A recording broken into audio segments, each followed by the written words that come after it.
Feed ഫുട്ബോളിൻ്റെ മറ്റേ എപ്പിസോഡിലേക്ക് എല്ലാവരും സ്വാഗതം. ഫുട്ബോൾ ലോകത്ത് നമ്മൾ കഴിഞ്ഞ കുറച്ച് ദിവസങ്ങളായിട്ട് ഇങ്ങനെ കേട്ടുകൊണ്ടിരിക്കുന്ന ഒരു സംഭവമായിരുന്നു റെമോൺടാഡ വേണോ റെമോൺടാഡ എന്നുള്ളൊരു സംഭവം, എന്നുള്ളൊരു ചൊല്ല്, ഈ മന്ത്രം ഇങ്ങനെ ചൊല്ലിക്കൊണ്ടിരിക്കുകയായിരുന്നു, റെമോൺടാഡ എന്നുള്ള മന്ത്രം. പക്ഷെ എന്താ സംഭവം എന്ന് വെച്ചാൽ അതിൻ്റെ ഫലം മറ്റുള്ളവർ അനുഭവിക്കുന്നതാണ് നമുക്കിപ്പോൾ കാണാൻ സാധിച്ചുകൊണ്ടിരിക്കുന്നത്. ഇംഗ്ലണ്ടിൽ ഓൾഡ് ട്രാഫോർഡിൽ മാഞ്ചസ്റ്റർ യുണൈറ്റഡ് ഒരു അസാധ്യ റെമോൺടാഡ നടന്ന് നമുക്ക് കാണാൻ സാധിച്ചു. ഇപ്പോൾ ഇന്നലെ ബാഴ്സലോണ ഒളിമ്പിക് മോൺജുക് സ്റ്റേഡിയത്തിൽ ഒരു ഗ്രേറ്റ് റെമോൺടാഡ പുൾ ഓഫ് ചെയ്തിരിക്കുകയാണ്. സംഭവം റെമോൺടാഡ വിചാരിച്ച പോലെ തന്നെ നടന്നിട്ടുണ്ട്. റെമോൺടാഡ നടന്നു, പക്ഷേ നടന്ന സ്ഥലങ്ങൾ മാറിപ്പോയി എന്നുള്ളതാണ്. അതാണ് സംഭവിച്ചത്. എന്തായാലും ബാഴ്സലോണയെ സംബന്ധിച്ചിടത്തോളം ഇതൊരു അസാധ്യ കംപാക്ട് വിക്ടറി ആണെന്ന് മാത്രമല്ല വളരെ ഇമ്പോർട്ടൻറ്റ് 3 points ആണ് അവർ കരസ്ഥമാക്കിയിട്ടുള്ളത് ലാ ലീഗയിൽ. നമുക്കറിയാം ബാഴ്സലോണയുടെ ഈ മത്സരത്തിന് മുമ്പായിട്ടുള്ള മത്സരം എന്ന് പറഞ്ഞാൽ ഡോട്ട്മുണ്ടിനെതിരെയുള്ള ആ ഒരു ചാമ്പ്യൻസ് ലീഗ് ക്വാർട്ടർ ഫൈനലിലെ സെക്കൻഡ് ലെഗ് മത്സരമായിരുന്നു അല്ലേ. അതിൽ ബാഴ്സലോണയുടെ വളരെ മോശം പെർഫോമൻസാണ് നമ്മൾ കണ്ടിട്ടുണ്ടായിരുന്നത്. ബാഴ്സലോണ 2025 കാലണ്ടർ ഇയറിൽ ആദ്യമായിട്ട് പരാജയപ്പെട്ടൊരു മത്സരമായിരുന്നു. പക്ഷേ സ്റ്റിൽ അവർ സെമി ഫൈനലിലേക്ക് എത്തി.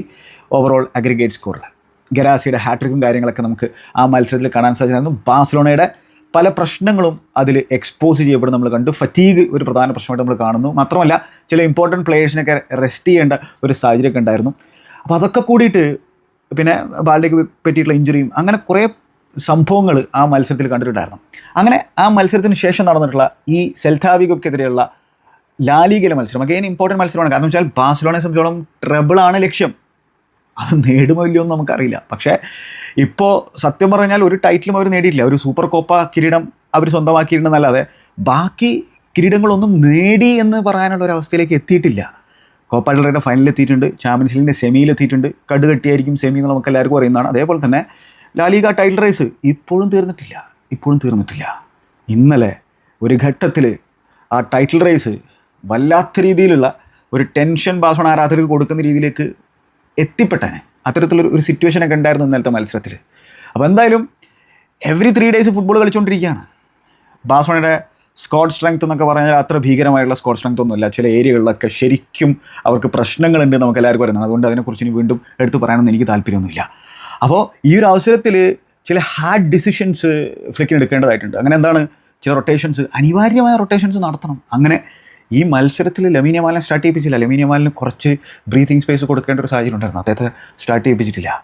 അതേപോലെ തന്നെ എന്താണ്, അവരെ സംബന്ധിച്ചിടത്തോളം ഈ ബാൽഡേക്ക് പറ്റിയിട്ടുള്ള ഇഞ്ചുറി ജെറാർഡ് മാർട്ടിനെ കളിപ്പിക്കേണ്ട ഒരു സാഹചര്യമാണ്. ബാൽഡയും ജെറാർഡ് മാർട്ടിനും തമ്മിൽ വലിയ അന്തരമുണ്ട് ക്വാളിറ്റിയിൽ എന്നുള്ളത് നമുക്ക് എല്ലാവർക്കും പറയുന്നതാണ്. മാത്രമല്ല ബാൽഡെ ആ ടീമിൽ ഉണ്ടാക്കിയുള്ള ഒരു ഇമ്പാക്റ്റ്, ഹാൻസി ഫ്ലിക്കിൻ്റെ സ്റ്റൈൽ ഉണ്ടാക്കിയുള്ള ഒരു ഇമ്പാക്റ്റ്, അദ്ദേഹത്തിൻ്റെ ഡ്രിബിളിംഗ് എബിലിറ്റി, അദ്ദേഹത്തിൻ്റെ അപ്പ് ആൻഡ് ഡൗൺ, അദ്ദേഹം കോൺട്രിബ്യൂട്ട് ചെയ്യുന്ന രീതി, അദ്ദേഹം ആ ഒരു സൈഡിൽ റഫീനയ്ക്ക് കൊടുക്കുന്ന ആ ഒരു പിന്നെ അണ്ടർലാപ്പിംഗ് ഓവർലാപ്പിംഗ് റണ്ണുകളും കാര്യങ്ങളും, അതിലൂടെ റഫീനിയയുടെ അറ്റ്മോസ്റ്റ് ബെസ്റ്റ് നമുക്ക് കാണാൻ സാധിക്കുന്നതും. അപ്പോൾ അത്തരത്തിൽ അലഹാൻഡ്രോ ബാൽഡേക്ക് ഇഞ്ചുറി പറ്റിയതും ബാഴ്സലോണ വലിയൊരു പ്രശ്നമാണ്. കാരണം അവിടെ കാര്യമായിട്ടുള്ള സ്ട്രെങ്ത് ഇല്ല. ജെറാർഡ് മാർട്ടിൻ എന്ന് പറയുന്ന ഒരു സ്ക്വാഡ് പ്ലെയറിനെ യൂട്ടിലൈസ് ചെയ്യണം, അദ്ദേഹത്തിന് അത്ര കാര്യമായിട്ടുള്ള ക്വാളിറ്റി ഇല്ല എന്ന് നമുക്ക് എല്ലാവർക്കും പറയുന്നതാണ്. അപ്പോൾ ജെറാർഡ് മാർട്ടിൻ സ്റ്റെപ്പ് അപ്പ് ചെയ്യേണ്ട ഒരു സാഹചര്യമാണ്. പക്ഷേ അദ്ദേഹത്തിൻ്റെ ഫ്രെയിൽറ്റീസ്, അദ്ദേഹത്തിൻ്റെ കോൺസ് ഒക്കെ നമുക്ക് കൃത്യമായിട്ടും കാണാൻ സാധിക്കുന്നുണ്ട് ഇപ്പോൾ കഴിഞ്ഞ കുറച്ച് മത്സരങ്ങളായിട്ട്. അപ്പോൾ എന്തായാലും ബാഴ്സലോണയെ സംബന്ധിച്ചിടത്തോളം ഇപ്പോൾ ഫ്രഞ്ച് ലീഗിൽ PSG തരത്തിലുള്ള ഒരു ലക്ഷറി ഇല്ല. ഇന്റർ മിലാനും ആ ഒരു സംബോധന നമുക്ക് വേണമെങ്കിൽ പറയാൻ പറ്റും. അവരും ട്രബിൾ ലക്ഷ്യത്തോടു കൂടി ഫുട്ബോൾ കളിച്ചുകൊണ്ടിരിക്കുന്ന ഒരു സൈഡാണ്. അവർക്കും ഒരു കിടിലൻ ടൈറ്റിൽ റേസ് അവിടെ ഉണ്ട്.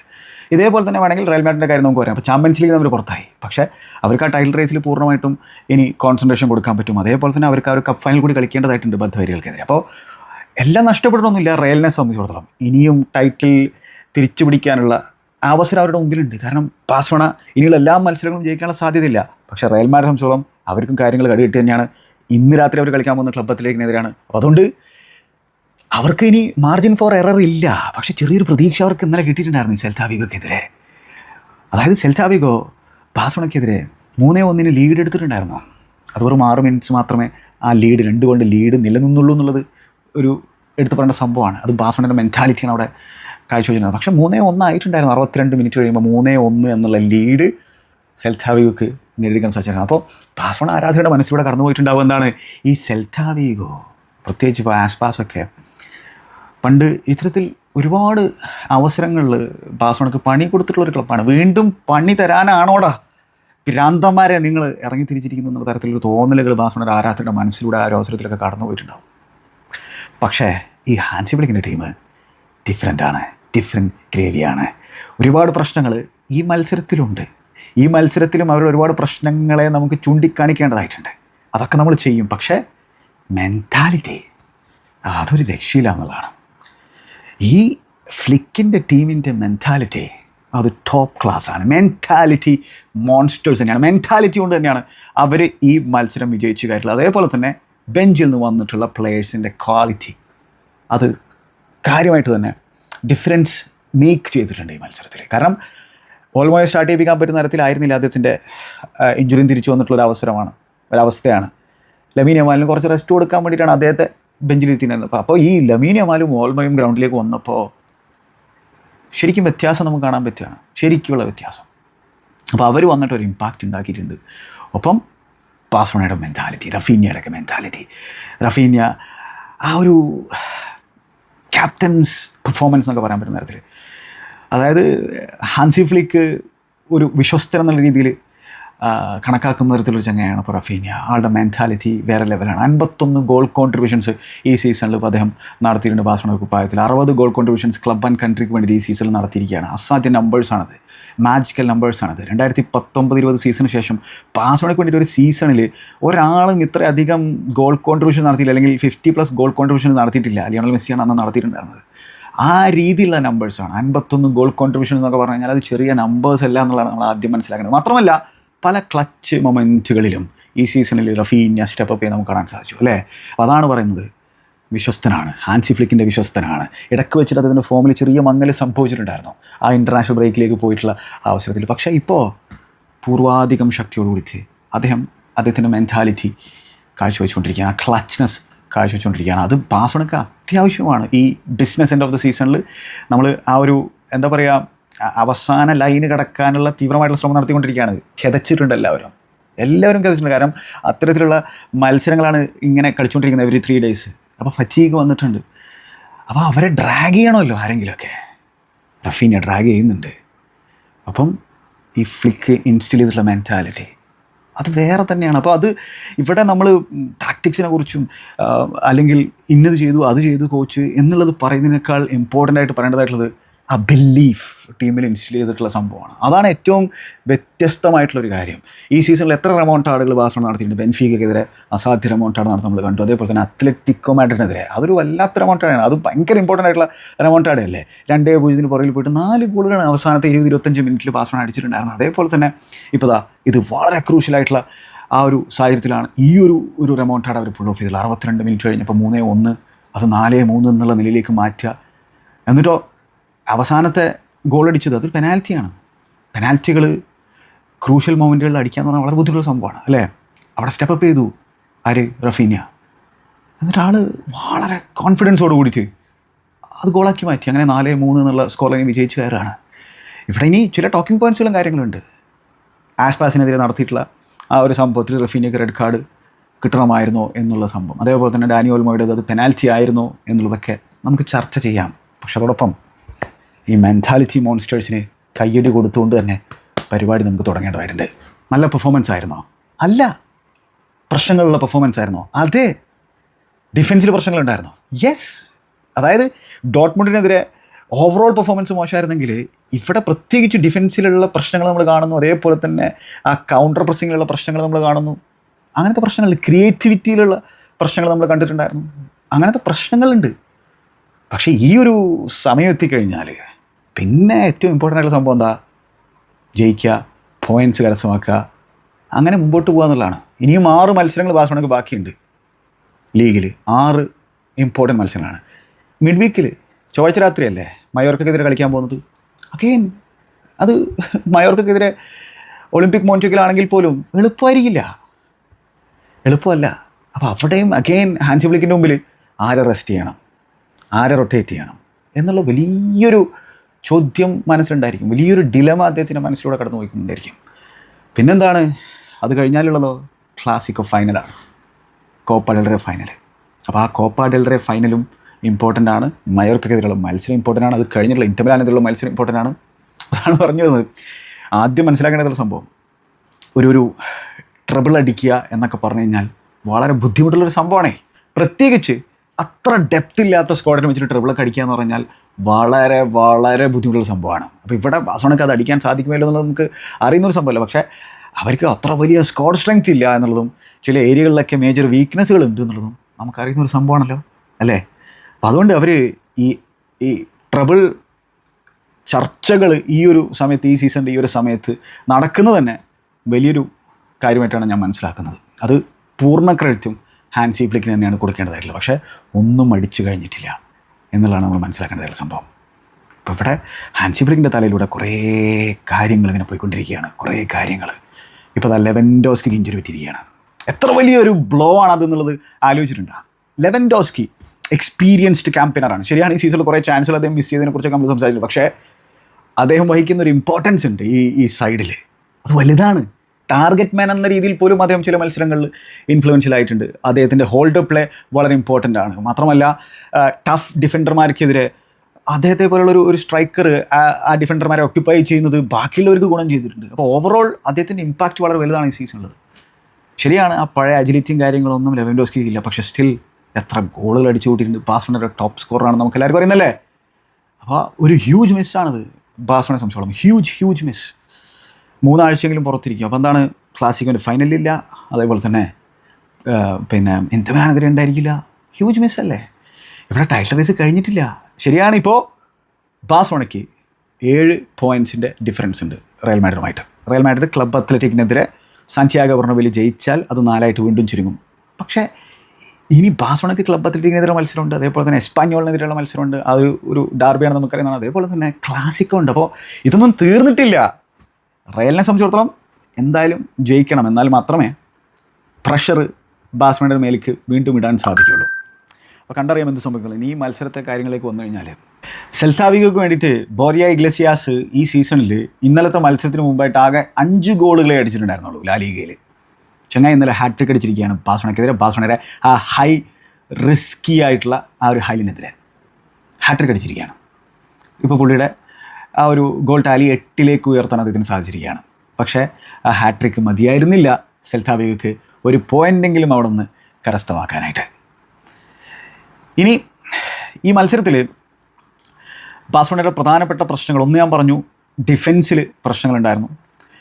അതിപ്പോൾ ഇനീഗോ മാർട്ടിനസ് കുബാർസി കോമ്പിനേഷൻ ഈ സീസണിൽ ഒരുപാട് നല്ല കാര്യങ്ങൾ ബാഴ്സലോണയ്ക്ക് വേണ്ടി ചെയ്തിട്ടുണ്ട്. പക്ഷേ എന്താണ്, ഡിഫൻസിലേക്ക് നമ്മൾ വിരൽ ചൂണ്ടുന്നതിന് മുമ്പ് ഈ ഹൈ റിസ്ക് സംഭവം വർക്കാവണമെങ്കിൽ കൗണ്ടർ പ്രസ് എന്ന് പറയുന്ന ഒരു കാര്യം വളരെ ഇമ്പോർട്ടൻ്റ് ആയിട്ടുള്ളൊരു സംഭവമാണെന്നുള്ളത്, ഒരു പ്രക്രിയയാണെന്നുള്ളത് നിരന്തരം വീഡിയോകൾ ഞാൻ പറഞ്ഞുകൊണ്ടിരിക്കുകയാണ്. ബാഴ്സലോണയുടെ വീഡിയോകൾ ചെയ്യുമ്പോൾ പറഞ്ഞുകൊണ്ടിരിക്കുന്ന ഒരു കാര്യമാണ്. ഇവിടെ ബാഴ്സലോണയുടെ പ്ലേയേഴ്സിൻ്റെ ഈ മത്സരത്തിലെ കൗണ്ടർ പ്രസ്സിങ് വളരെ മോശമായിരുന്നു. അതായത് അതിന് പ്ലേയേഴ്സിൻ്റെ ഫറ്റീഗ് ഒരു കാരണമാണ്. മറ്റൊന്ന് പറഞ്ഞാൽ സെൽത്താ വിഗോ നല്ല രീതിയിൽ കളിച്ചിട്ടുണ്ട്. നമുക്ക് സെൽത്തയ്ക്ക് ക്രെഡിറ്റ് കൊടുക്കണം ഈ ഒരു അവസരത്തിൽ. ഒബ്വിയസ്ലി നമ്മൾ കോൺസെൻട്രേറ്റ് ചെയ്യുക ബാഴ്സലോണയുടെ ആ ഒരു പ്രശ്നങ്ങളെക്കുറിച്ചായിരിക്കും. പക്ഷേ സെൽത്താ വിഗോ നല്ല രീതിയിൽ പ്രസ് ചെയ്തിട്ടുണ്ട്. നല്ല രീതിയിൽ ആ ഒരു ബാഴ്സലോണ മിഡ്ഫീൽഡിനെ വലിയ തോതിൽ വർക്ക് ചെയ്യിപ്പിക്കാതിരിക്കാൻ അവർ ശ്രമിച്ചിട്ടുണ്ടായിരുന്നു തുടക്കം മുതൽ. മത്സരത്തിൻ്റെ അവസാനമൊക്കെ ആയപ്പോൾ കാര്യങ്ങൾ മാറി. അത് എന്താണെന്നുള്ളത് നമ്മൾ സംസാരിക്കാം. അപ്പോൾ ഇതിൽ അഗെയിൻ നമ്മൾ ഫ്രങ്കി ഡിയോങ്ങിൻ്റെ പെർഫോമൻസ് നോക്കിക്കഴിഞ്ഞാൽ ഈ സീസണിൽ പ്രത്യേകിച്ച് 2025 കാലണ്ടർ ഇയറിലെ ബാഴ്സലോണയുടെ ഈ ഒരു റണ്ണിൽ മികച്ച രീതിയിലൊരു ഇമ്പാക്റ്റ് ഫ്രങ്കി ഉണ്ടാക്കിയിട്ടുണ്ട്. പക്ഷേ ഈ മത്സരത്തിൽ അദ്ദേഹം സ്ലോപ്പി ആയിരുന്നു. അതായത് എന്താണ്, മുമ്പോട്ട് പാസ് കൊടുക്കാനുള്ള ചില അവസരങ്ങളിലൊക്കെ അദ്ദേഹം ഇത്തിരി സമയം എടുക്കുന്നതോടിയിട്ട് സെൽത്ത വന്നിട്ട് അദ്ദേഹത്തിൻ്റെ അടുത്ത് ബോൾ വിൻ ചെയ്യുമോ, അല്ലെങ്കിൽ അദ്ദേഹത്തിന് പിന്നെ അത് ആ മുമ്പോട്ടുള്ള പാസ് സൈഡ് വേസ് പാസ്സാക്കി മാറ്റേണ്ട സാഹചര്യങ്ങളൊക്കെ ഉണ്ടായിട്ടുണ്ട്. ആ ഒരു എന്താ പറയുക, ക്വിക്ക് തിങ്കിങ് നമുക്ക് ഫ്രങ്കിയുടെ ഭാഗത്ത് കാണാൻ സാധിക്കുന്നത്. പിന്നെ അതേപോലെ തന്നെ അദ്ദേഹത്തിൻ്റെ യൂഷ്വൽ ആ ഒരു ഡ്രിബ്ലിംഗ് സംഭവം ഉണ്ടല്ലോ, അതൊന്നും നമുക്ക് ഈ മത്സരത്തിൽ കാണാനേ പറ്റില്ല. ഒരൊറ്റ ഡ്രിബിൾ പോലും ചെങ്ങായി കംപ്ലീറ്റ് ചെയ്തിട്ടില്ല, അല്ലെങ്കിൽ അറ്റംപ്റ്റ് ചെയ്തിട്ടില്ല ഈ ഒരു മത്സരത്തിൽ എന്ന കാര്യം ഓർക്കേണ്ടതായിട്ടുണ്ട്. ഫ്രങ്കിയുടെ കാര്യമാണ്. പെഡ്രിയെ സംബന്ധിച്ചിടത്തോളം പെഡ്രി 14 തവണയോ 15 തവണയോ പൊസഷൻ നഷ്ടപ്പെടുത്തിയിട്ടുണ്ട് ഈ മത്സരത്തിൽ. പിന്നെ ഫ്രങ്കി 4 തവണയോ പൊസഷൻ നഷ്ടപ്പെടുത്തിയിട്ടുള്ളൂ. പക്ഷേ അദ്ദേഹം കൂടുതലും സേഫർ പാസുകൾക്കുള്ള ശ്രമമാണ് നടത്തിയിട്ടുള്ളത്. എന്തുകൊണ്ടാണ് പെഡ്രി കൂടുതൽ തവണ പൊസഷൻ നഷ്ടപ്പെടുത്തിയതെന്ന് വെച്ച് കഴിഞ്ഞാൽ അതിൽ എന്താണ്, അഡ്വഞ്ചറസ് ആയിട്ടുള്ള പാസുകൾക്ക് ശ്രമം അദ്ദേഹത്തിന് ഭാഗത്തുണ്ടായിരുന്നു. കാരണം ലെമീൻ്റെയൊക്കെ അഭാവത്തിൽ ക്രിയേറ്റിവിറ്റിയുടെ പ്രശ്നം ഉണ്ടായിരുന്നു ബാഴ്സലോണ സൈഡിൽ. അപ്പോൾ പെഡ്രി ക്രിയേറ്റ് ചെയ്യാൻ ശ്രമിക്കുകയാണ് ഡീപ്പ് ഏരിയയിൽ നിന്ന്. അപ്പോൾ അതുകൊണ്ടിട്ട് എന്താണ്, ചിലപ്പോഴൊക്കെ അദ്ദേഹത്തിൻ്റെ അടുത്ത് നിന്ന് ബോൾ നഷ്ടപ്പെടുകയാണ്. അത് നമ്മൾ കണ്ടിട്ടുണ്ടായിരുന്നു. പിന്നെ സെൽത്താ വിഗോ അദ്ദേഹത്തിൻ്റെ അടുത്ത് ബോൾ വിൻ ചെയ്തിട്ട്, മൊരീബോ ഒക്കെ അദ്ദേഹത്തിൻ്റെ അടുത്ത് ബോൾ വിൻ ചെയ്തതിന് ശേഷം നല്ലൊരു അറ്റാക്കും കാര്യങ്ങളൊക്കെ നടത്തിയിട്ടുണ്ടായിരുന്നു സെക്കൻഡ് ഹാഫിൽ. അത് പിന്നെ ഗോളായില്ല. പക്ഷേ അതൊക്കെ വളരെ ഡേഞ്ചറസ് ആയിട്ടുള്ള സംഭവമായിരുന്നു. അദ്ദേഹത്തിൻ്റെ അടുത്തും ബോളൊക്കെ വിൻ ചെയ്തിട്ട് പോകുന്ന സാഹചര്യം ഉണ്ടായിരുന്നു. അപ്പോൾ എന്താണ്, പെഡ്രിയെ സംബന്ധിച്ചോളം അദ്ദേഹത്തിൻ്റെ ടോപ്പ് ക്ലാസ് പെർഫോമൻസ് ആയിരുന്നു അല്ല, പക്ഷേ സ്റ്റിൽ പെഡ്രിയുടെ ക്ലാസ് പലപ്പോഴായിട്ട് ഈ മത്സരത്തിൽ കാഴ്ചവെച്ചിട്ടുണ്ട്. അതിൽ തന്നെ ഒരു ഇമ്പോർട്ടൻ്റ് ആയിട്ടുള്ള സ്റ്റാറ്റ് ഞാൻ പറയാം. അതെന്താണെന്ന് വെച്ച് കഴിഞ്ഞാൽ, ഈ മത്സരത്തിൽ അദ്ദേഹം ഒരുപാട് തവണ പൊസഷൻ നഷ്ടപ്പെടുത്തി എന്ന് പറയുമ്പോഴും ഏറ്റവും കൂടുതൽ തവണ പൊസഷൻ ഗെയിൻ ചെയ്ത വ്യക്തി അത് പെഡ്രി പോർട്ടറാണ്. 17 തവണ സെൽറ്റയുടെ അടുത്ത് ബോൾ ചെങ്ങായി വിൻ ചെയ്തിട്ടുണ്ട്. അത് ഈ സീസണിലെ ലാലിഗ സീസണിലെ ഹയസ്റ്റ് നമ്പറാണ് ഒരു മത്സരത്തിലേത്, ഹയസ്റ്റ് നമ്പർ. നമ്മൾ അദ്ദേഹത്തിൻ്റെ ഓൺ ദ ബോൾ എബിലിറ്റിയെക്കുറിച്ചും അദ്ദേഹത്തിൻ്റെ പ്രഷ് റെസിസ്റ്റൻസിനെ കുറിച്ചും അദ്ദേഹത്തിൻ്റെ കൺട്രോളിങ് എബിലിറ്റിയെക്കുറിച്ചും അദ്ദേഹത്തിൻ്റെ ബ്യൂട്ടിഫുൾ പാസുകളെ കുറിച്ചും സംസാരിക്കാറുണ്ട്. ഒപ്പം പലപ്പോഴായിട്ട് ഞാൻ ഓർമ്മപ്പെടുത്തുന്ന തരത്തിലുള്ളൊരു സംഭവമാണ് അദ്ദേഹത്തിൻ്റെ ബോൾ വിന്നിങ് എബിലിറ്റി. എത്തരത്തിലാണ് അദ്ദേഹത്തെ അങ്ങനെയുള്ളൊരു ബോൾ വിന്നറാക്കിയിട്ട് ഹാൻസി ഫ്ലിക്ക് മാറ്റിയെടുത്തുള്ളത്. അദ്ദേഹത്തിൻ്റെ ഗെയിമിൽ ആ ഒരു ക്വാളിറ്റി ഉണ്ടായിരുന്നു, പക്ഷേ അത് വല്ലാത്ത രീതിയിൽ ഈ സീസണിൽ അങ്ങോട്ട് ഉയർന്നിട്ടുണ്ട് എന്നുള്ളത് നമ്മൾ മനസ്സിലാക്കേണ്ട സംഭവമാണ്. അപ്പോൾ എന്താണ്, ഈ സീസണിൽ multiple times 15+ times possession win back ചെയ്തിട്ടുള്ള മനുഷ്യൻ പെഡ്രിയാണ്, മജീഷ്യൻ പെഡ്രിയാണ്. അതേപോലെ തന്നെ ഈ ലാലിഗ ക്യാമ്പയിനിൽ 200+ ടൈംസ് പൊസിഷൻ വിൻ ചെയ്തിട്ടുള്ള ഒരാൾ പെഡ്രി മാത്രമാണ്. അപ്പോൾ പെഡ്രിയുടെ എലഗൻസിനെ കുറിച്ചും ഫ്ലെയറിനെ കുറിച്ചൊക്കെ നമ്മൾ സംസാരിക്കാറുണ്ട്, പക്ഷേ ഇതൊരു വല്ലാത്ത രീതിയിലുള്ളൊരു അണ്ടർ റേറ്റഡ് ആസ്പെക്റ്റാണ് അദ്ദേഹത്തിൻ്റെ ഗെയിമിൽ. ശരിയാണ്, ഈ മത്സരത്തിൽ കുറേ തവണ അദ്ദേഹം പൊസിഷൻ നഷ്ടപ്പെടുത്തിയിട്ടുണ്ട്, പക്ഷേ അദ്ദേഹത്തിൻ്റെ ഓവറോൾ കോൺട്രിബ്യൂഷൻ ഒരു രക്ഷയുണ്ടായിരുന്നില്ല എന്നതാണ്. അതാണ് പെഡ്രിയുടെ ക്വാളിറ്റി എന്ന് പറഞ്ഞാൽ. ഈവൻ ആ ഒരു പെനാൽറ്റി വിൻ ചെയ്തിട്ടുള്ള ആ ഒരു അവസരത്തിൽ ഡാനി ഓൾമോക്ക് ബോൾ കൊടുത്തിട്ടുള്ളത് ആരാണ്? പെഡ്രി പോർട്ടറാണ്. അതിനെക്കുറിച്ച് നമ്മൾ സംസാരിക്കണം. അപ്പോൾ അതാണ്, പെഡ്രി ഒരു ഡിഫറെൻറ്റ് ഗ്രേവിയാണ്. ഫറ്റീഗ് അദ്ദേഹത്തെയും ബാധിച്ചിട്ടുണ്ട്, കാരണം ഒരുപാട് മിനിറ്റ്സ് ചെങ്ങായി ഫുട്ബോൾ കളിച്ചിട്ടുണ്ട് അല്ലേ. അപ്പോൾ അതിൻ്റേതായിട്ടുള്ള പ്രശ്നങ്ങൾ അദ്ദേഹത്തിൻ്റെ ഗെയിമിൽ നമ്മൾ കാണുന്നുണ്ട്. പക്ഷേ ഓവറോൾ ഈ ടീമിൽ പെഡ്രി വഹിക്കുന്ന പങ്ക് നമ്മൾ ഡോട്ട്മുണ്ടിനെതിരെ അദ്ദേഹം വന്നപ്പോൾ കണ്ടു. അതേപോലെ തന്നെ ഈ മത്സരത്തിലും അദ്ദേഹത്തിൻ്റെ ഇമ്പോർട്ടൻസ് കാഴ്ചവെച്ചിട്ടുണ്ട്. ഇനി ഫ്രങ്കിയും അദ്ദേഹത്തിൻ്റെ game towards end of the ഗെയിമിലൊക്കെ കുറച്ചങ്ങോട്ട് റേസ് ചെയ്തിട്ടുണ്ടെങ്കിലും ഓവറോൾ അത്ര നല്ലൊരു ഗെയിം ആയിരുന്നില്ല. ഫെർമീൻ ശ്രമിക്കുന്നുണ്ടായിരുന്നു, പക്ഷേ അഗെയിൻ കാര്യമായിട്ടൊന്നും ചെയ്യാൻ പറ്റുന്നുണ്ടായിരുന്നില്ല. മത്സരത്തിൻ്റെ തുടക്കത്തിൽ അദ്ദേഹത്തിൻ്റെ റൈറ്റ് സൈഡിൽ നിന്നുള്ളൊരു കട്ട് ബാക്ക് ഉണ്ടായിരുന്നു, അത് ലെവൻഡോസ്കിയുടെ ഷോട്ടിൽ കലാശിച്ചു. പക്ഷേ അത് കീപ്പറിനെ ടെസ്റ്റ് ചെയ്തിട്ടുള്ളൊരു സംഭവമൊന്നുമല്ല. ഫസ്റ്റ് ഹാഫിൽ അത്രയധികം ചാൻസുകൾ ബാഴ്സലോണ ക്രിയേറ്റ് ചെയ്യാൻ സാധിച്ചില്ല. ക്രിയേറ്റിവിറ്റിയുള്ള പ്രശ്നങ്ങൾ നമ്മൾ കണ്ടിട്ടുണ്ടായിരുന്നു. പക്ഷേ ആദ്യത്തെ ഗോൾ അടിക്കുന്നത് ബാഴ്സലോണയാണ്.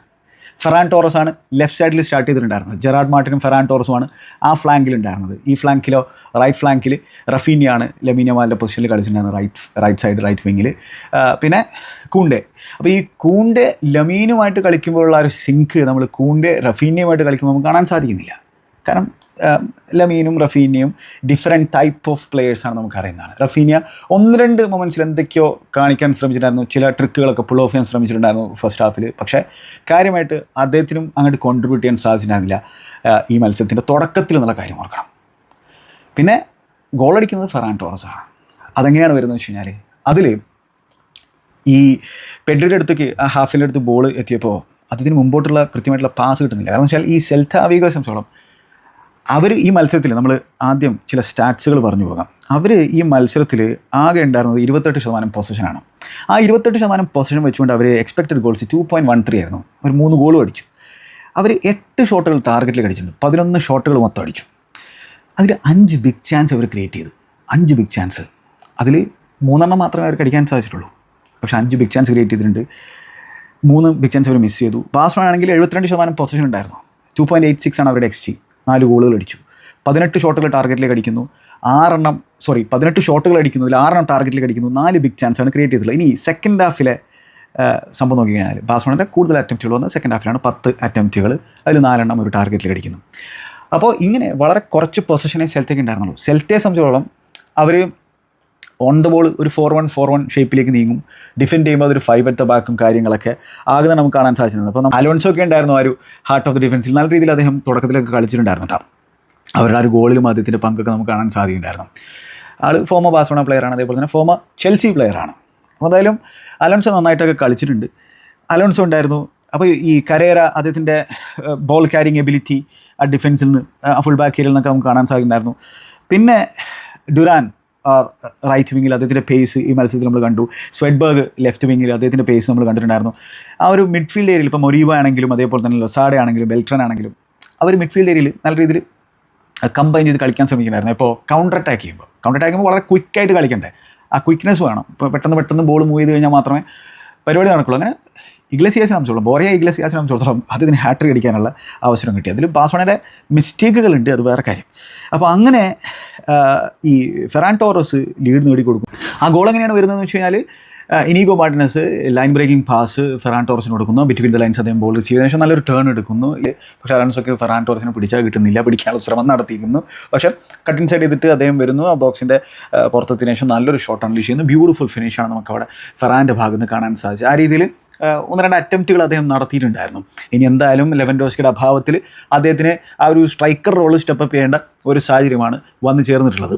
പക്ഷേ ഈ ഫെറാൻ ടോറസ് ലീഡ് നേടിക്കൊടുത്ത ഉടനെ തന്നെ സെൽറ്റാ വിഗോ റെസ്പോണ്ട് ചെയ്യുന്നത് എങ്ങനെയാണ്? ബാസയുടെ കുബാർസി ലോങ് ക്ലിയറൻസ് നടത്തുകയാണ്. അപ്പോൾ അത് ഏരിയയിൽ ഈ ബാഴ്സലോണയ്ക്ക് അവിടെ വിൻ ചെയ്യാൻ സാധിക്കുന്നില്ല. സെൽറ്റ ഡിഫൻഡർ അത് ഫ്ലിക്ക് ചെയ്യുന്നു. അങ്ങനെ അലൻസോ അത് ചെസ്റ്റ് ഡൗൺ ഒക്കെ ചെയ്തിട്ട് അത് ബാഴ്സലോണയുടെ മിഡ്ഫീൽഡ് പ്ലെയേഴ്സൊക്കെ ബാഴ്സലോണ ഹാഫിൽ നിന്ന് വരുന്നേ ഉള്ളൂ ഈ ലോങ് ബോളൊക്കെ നടന്നതിന് ശേഷം. അപ്പോൾ എന്താണ്, അവിടെ കൗണ്ടർ പ്രസ് അങ്ങോട്ട് കാര്യമായിട്ട് വർക്ക് ചെയ്യുന്നില്ല. കാരണം അവിടെ ആ ഒരു ഗ്യാപ്പ് വളരെ വലുതാണ് മിഡ്ഫീൽഡ് പ്ലെയേഴ്സിൻ്റെ. അപ്പോൾ അങ്ങനെ അലൻസോ എന്ത് ചെയ്തെന്ന് വെച്ചാൽ അപ്പോഴേക്കും ആ ഒരു ഹൈലൈനെ കീപ്പ് ചെയ്യാനുള്ള ശ്രമമാണ് ബാഴ്സലോണ നടത്തുന്നത്. അവർ ആ ഹൈലൈനെ കീപ്പ് ചെയ്യണം. പക്ഷേ ഈ ബോറിയ ഇഗ്ലസിയാസ് ഓൾറെഡി ഓഫ് സൈഡ് പൊസിഷനിലാണ് നിൽക്കുന്നത്.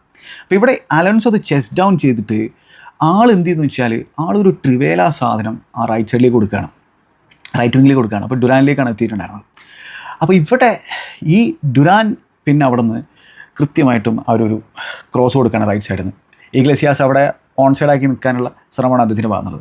അപ്പോൾ അത് പിന്നെ അവിടെ ഈ റിക്കവറി റണ്ണ് ബാഴ്സലോണ പ്ലേയേഴ്സിൻ്റെ അത്ര മികച്ചതല്ല, ഡിഫൻഡർമാരുടെ അത്ര മികച്ചതല്ല. അതോടൊപ്പം തന്നെ ഷെസ്നി അത് തട്ടിമാറ്റാനുള്ള ശ്രമം നടത്തുകയാണ്. ആ ക്രോസ് റൈറ്റ് സൈഡിൽ നിന്ന് വരുമ്പോൾ അദ്ദേഹം അത് തട്ടിമാറ്റാനുള്ള ശ്രമം നടത്തുമ്പോൾ അപ്പോൾ ഡിഫൻഡർ സംബന്ധിച്ചിടത്തോളം കീപ്പർ ആ ഒരു സിറ്റുവേഷനിൽ ഹാൻഡിൽ ചെയ്യുന്നുള്ള അല്ലെങ്കിൽ ഷൗട്ട് എന്തെങ്കിലും കിട്ടിയിട്ടുണ്ടാവണം. ഡിഫൻഡർക്കും ക്ലിയർ ആവുന്നേ ഉള്ളൂ. അല്ലെങ്കിൽ കീപ്പർ വരുന്ന സാഹചര്യത്തിൽ ഒബ്വിയസ്ലി അത് കൺഫ്യൂഷനിലായി രണ്ടുപേരും. അപ്പോൾ ആ കൺഫ്യൂഷൻ അവിടെ മുതലെടുത്തത് സെൽറ്റാ വിഗോയുടെ സ്ട്രൈക്കറാണ്. കാരണം അത് ഷെസ്നിയിൽ കയ്യിൽ തട്ടിയില്ല, ഡിഫൻഡർക്ക് ക്ലിയർ ചെയ്യാൻ പറ്റില്ല. ഇഗ്ലസിയാസ് അത് വലയിലേക്ക് ഡയറക്റ്റ് ചെയ്ത് കളയാണ്. അങ്ങനെ 1-1 ഈക്വലൈസർ നടന്നു. അപ്പോൾ അവിടെ പറഞ്ഞ പോലെ കൗണ്ടർ പ്രസ്സിങ് ഒരു പ്രശ്നമായിരുന്നു ബാഴ്സലോണയത്. അപ്പോൾ ആ രീതിയിൽ അവരുടെ കൗണ്ടർ പ്രസ്സിങ്ങിൻ്റെ മറ്റൊരു പ്രശ്നം തൊട്ടടുത്ത ഒരു ചാൻസിൽ നമ്മൾ കണ്ടിട്ടുണ്ടായിരുന്നു. അത് എന്താ സംബന്ധിച്ചാൽ സെൽറ്റ ബാക്കിൽ നിന്ന് ബിൽഡ് ചെയ്യുന്നു. ബാഴ്സലോണയുടെ പ്രസ് മാത്രം മികച്ചതല്ല.